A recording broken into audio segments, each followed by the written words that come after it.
Rabbi Boxed here from Temple Beth Shalom in Ocala, Florida. It's been a few weeks since my last podcast, but I was at camp for a couple of weeks, and it was a busy time. Um, I've been going to this particular camp, Camp Coleman, as a camper in the 80s, as a staff member in the 90s, 2000s, and then as a faculty member since 2013, obviously minus the COVID year. So I've been going there for a long time, and this year was probably the hottest summer that I can remember at camp. But not only that, it was the driest summer. I mean, I was up there for 14, 13 days, and it didn't rain. Well, it kind of rained a little bit one day, but it was hot and dry and dusty for the almost the entire time I was there. And my understanding is it rained very little at camp this summer. And Ocala, Florida, we also, I believe we've had less rain this year than we've had in years past. It's been very hot and dry and dusty.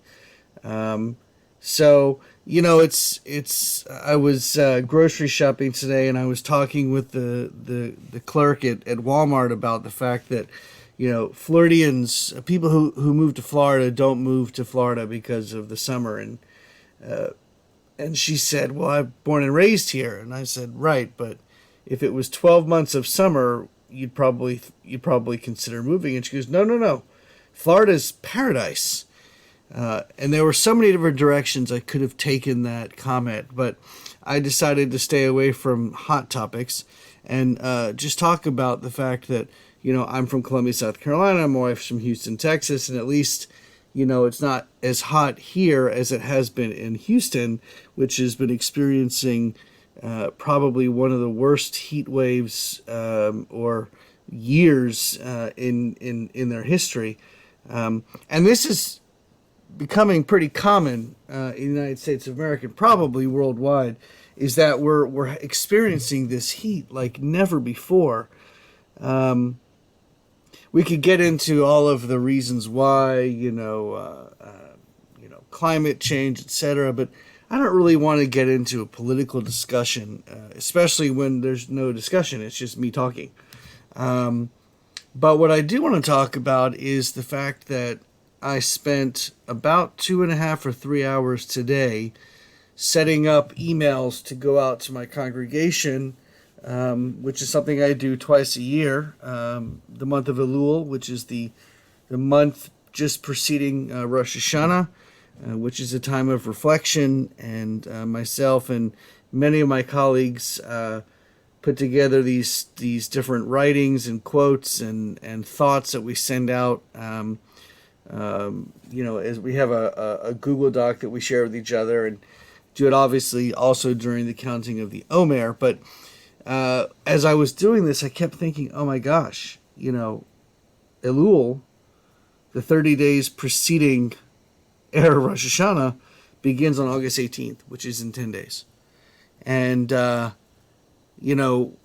I don't feel behind, because I did, I try to accomplish a lot of what I need to accomplish before I go to camp, but I definitely have a lot of work to prep to get ready for Rosh Hashanah, and then of course Yom Kippur, and then of course there's Sukkot and Simchat Torah, and there's consecration for the religious school next week, and this is a very, very, very busy time of year, and it's, in one respect, it's nerve-wracking because it's a lot of work, but then also it's holy work. It's work that I enjoy doing, and I'd rather be extremely busy doing stuff I love as opposed to doing nothing and bored out of my mind. Which brings me back to my time at camp this summer.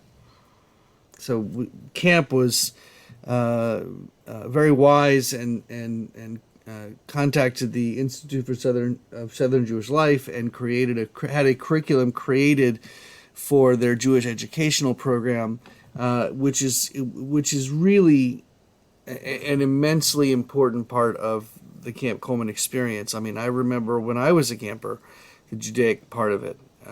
It's not just a summer camp; it's a summer camp for Jewish kids where there's Jewish values and Jewish learning and Jewish educational opportunities, informal and formal. And it was. I probably worked harder this summer at camp than I've ever worked before. And yes, I was exhausted almost every day, but it was such great work, and I got to spend a lot of time actually working with and teaching with colleagues and friends, which was tremendous. Because in the past, it's you go teach here, you go teach there, but now the way the curriculum is set up is that we all teach together, and it's really advantageous. And so I can't say enough about this particular the educational opportunities and experiences at Camp Coleman. And of course, I was there during Color War, which meant I spent a lot of time working with the kids. And you know, at 47 years old, I certainly can't do what I used to do when I was a counselor. Go to bed at 1 o'clock or 2 o'clock every night, get up at 7 o'clock in the morning, and then do it all over again. I can't do that like I used to. But you know what? It's great fun, and it's an amazing opportunity to be with what is really the future. And I know that's cliche, but it's true. And I just look at my own three kids. My oldest was a counselor in training, so she was at camp for 8+ weeks. My middle child was a 4-weeker for the first time, and my youngest was a 4-night camper. But then he came back up when we were there for 2 weeks. So, to be able to see Camp Coleman through the eyes of my kids, it's tremendous. It's kind of like people ask me sometimes on a different subject, how do you experience Israel differently because you've been so many times? And I say, you know what?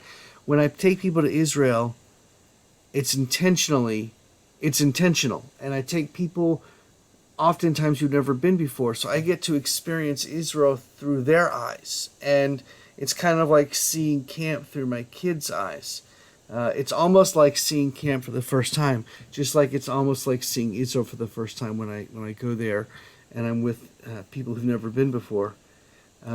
It's a tremendous experience.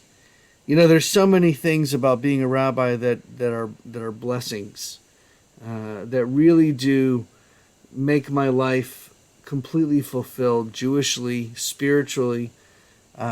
Obviously, there's nothing more important than my family. My 3 girls and my boy, or my 2 women and my girl and my boy, however you want to look at it. They are the center of my life, and will always be. But there's something special about camp, and there's something special about Temple Beth Shalom, and all the things that I get to do as a rabbi that are tremendously important to my life, and that really do add to every positive aspect of my family's life. And I'm just going to keep doing and keep going and becoming a better rabbi and a better parent and a better friend, a better spouse every single day, better brother, better son, better father. And my life is a blessing. So as we come up to the month of Elul quickly, and we begin to sort of reflect on what's important and how we've learned and what we can do differently in the next year, I hope we can do so with open eyes, open hearts, and I hope that we can do this together. I look forward to what comes next in the days ahead, in the months ahead, the years ahead. So much more to do here in Ocala and in Florida, and it's good. So an early Shabbat Shalom.